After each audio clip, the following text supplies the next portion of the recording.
Hi, welcome everybody beta. Now it's gonna be the last continuation part of reflection of lighted curved surfaces lesson. But before that, a small suggestion that whenever you start watching these videos, you watch them completely so that you can get the proper understanding.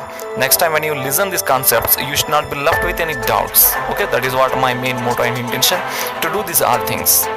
And along with that, another small request is below the every video you will find out the red color subscribe button. You just kick it, push it with your finger so that you will be updated with the latest online classes whatever is gonna come here. Okay, if you are not seen the previous parts of this lesson, you can just go to my channel and see the remaining videos. Otherwise you can search in the Google search bar or YouTube search bar Innovision name. You will always get it in top 3 results. Okay, so let's get into the continuation.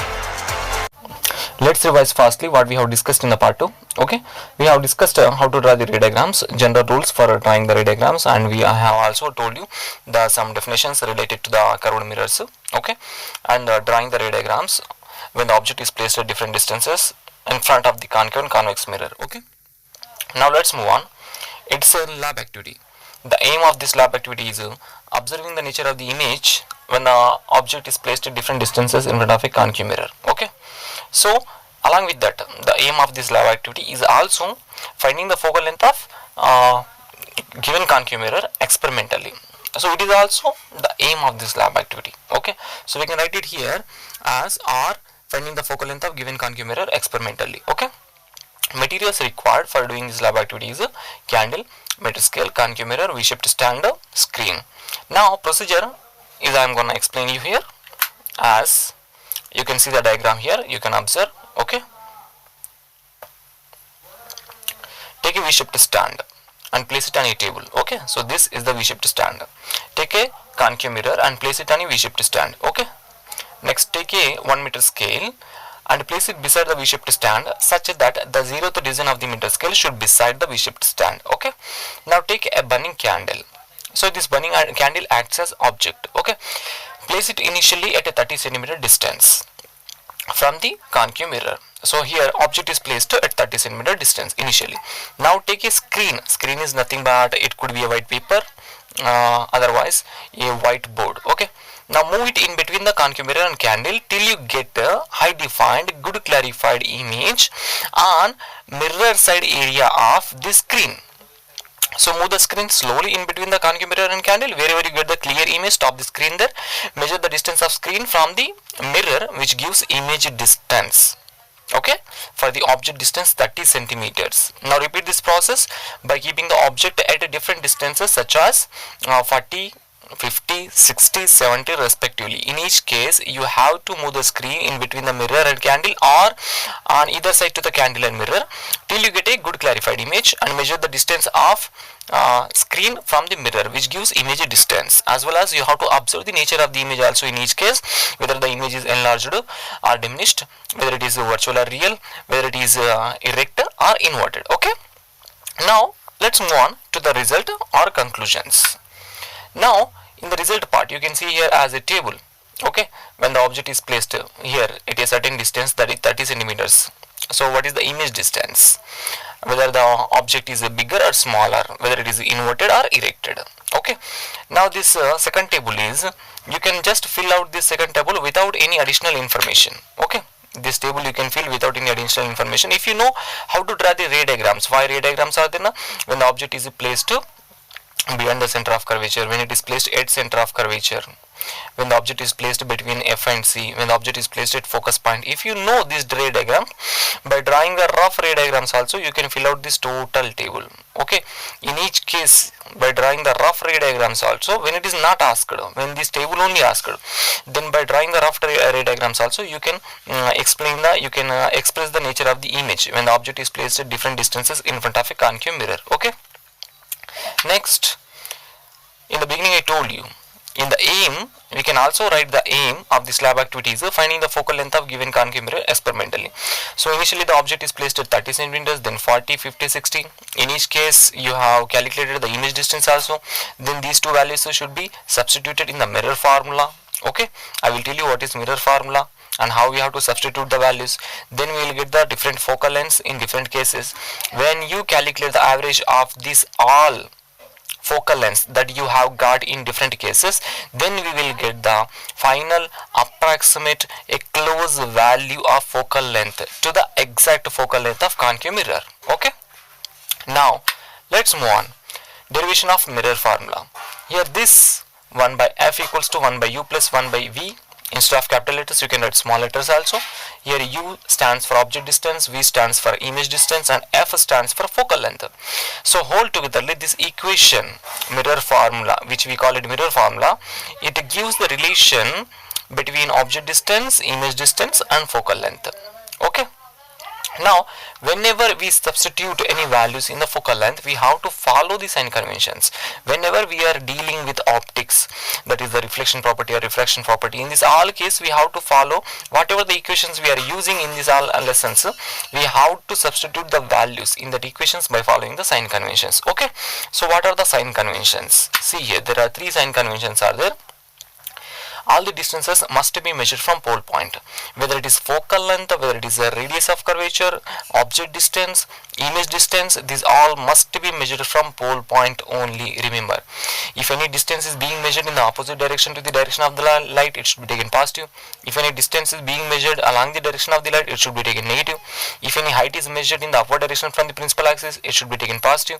If any height is being measured in the downward direction from the principal axis, it should be taken negative. Okay, next, magnification.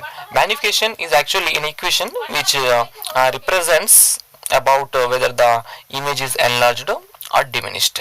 Okay, it gives the relation of height of the image to the height of the object. Its formula is m equals to minus v by u, and here m equals to hi by ho. Hi represents height of the image and ho represents height of the object. Okay, so if the magnification value is less than 1, then that image must be diminished. Okay, if the magnification value is greater than 1, then that image must be enlarged.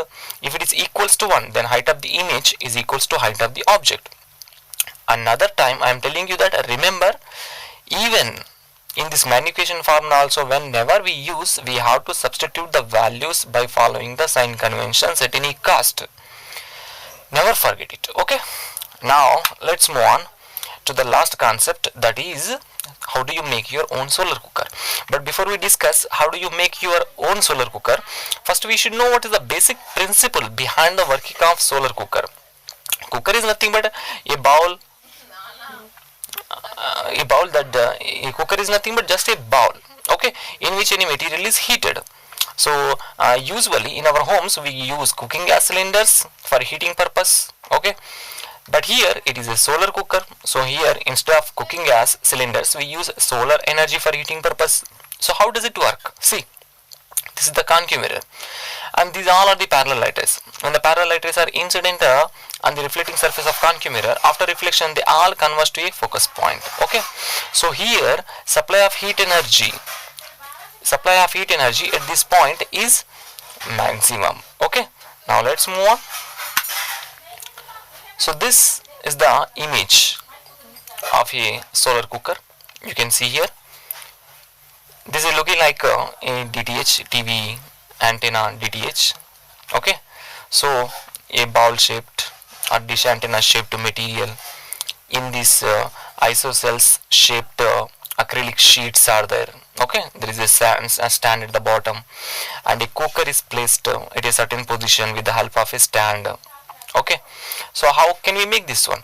Take a dish antenna shaped material and take long sheets of acrylic and cut them in the shape of isosceles triangle and paste them on the inner surface area of this dish antenna shaped material, such that the basis of the isosceles triangle should be along the circumference of this dish antenna shaped material.